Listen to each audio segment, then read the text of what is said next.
जय हिंद दोस्तों, I hope आप लोग अच्छे होंगे। आज जो है एनसीईआरटी कक्षा 10वीं के जो है वास्तविक संख्या यानी रियल नंबर का प्रश्न हल करेंगे। देखिए प्रश्न है, यदि a बराबर 2 पर पावर 3 गुना 3 गुना 5 और b बराबर 2 पर पावर 4 गुना 5 गुना 7 तब लो शून्य शोषण ए बी का क्या होगा पूछ रहा है। तो इसका सबसे पहले हल लिख लेते हैं। हल अब देखिए यहाँ पे a बराबर दिया हुआ है तो a बराबर लिख लेते हैं।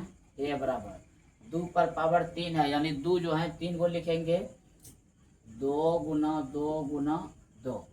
अब यहाँ देखिए 3 है 3 दे देते हैं, गुना 5 है गुना 5 दे दिए। अब b बराबर जो है उसको भी लिख लेते हैं। b बराबर 2 पर पावर 4 है तो 2 4 को लिख देते हैं 1 2 3 4 गुना 5 है तो 5 दे देते हैं, गुना 7 है तो 7 दे देते हैं। इसमें जो है लॉसन शोषण जो ज्ञात करने के लिए होता है उसमें पहले क्या होता है कि इन दोनों में जो कॉमन है उसको पहले लिख लेते हैं, उसके बाद जो कॉमन के बाद जो बचेगा फिर उस संख्या को लिख लेते हैं। यहाँ पे लिख लेते हैं लॉसन शोषण बराबर। अब देखिए यहाँ पे देखिए 3 को 2 है, यहाँ पर भी 3 को 2 ले लेते हैं तो यहाँ पे 3 मिले, यहाँ पे 3 मिला, उसको ले लेते हैं पहले 1 2 3। ये तीनों ये 3 को जो दो है ये जो ना कॉमन है ये लिख लिए। अब देखिए यहाँ पे एक्स्ट्रा 2 बच गया, इसको लिख भी लेते हैं। अब यहाँ देखिए यहाँ पे 3 है, इसको भी लिख लेते हैं। अब यहाँ देखिए यहाँ भी 5 है, यहाँ भी 5 है, ये दोनों जो है क्या हुआ मिल गया, ये दोनों में से किसी एक को लिख लेते हैं। उसके बाद ये 7 जो है अकेले बच गया, इसको भी लिख लेते हैं। अब इसको क्या करेंगे, गुना कर देते हैं।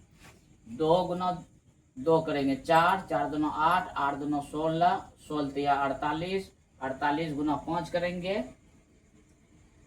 और फिर गुना 7 करेंगे तो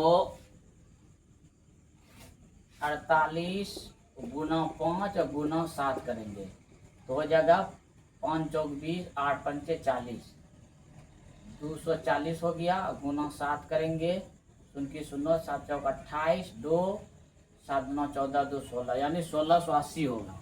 इसका निकला 1680। ये मेरा राइट आंसर होगा। अगर वीडियो पसंद आए तो लाइक कीजिए और अपने दोस्तों के साथ शेयर कीजिए। थैंक यू, धन्यवाद।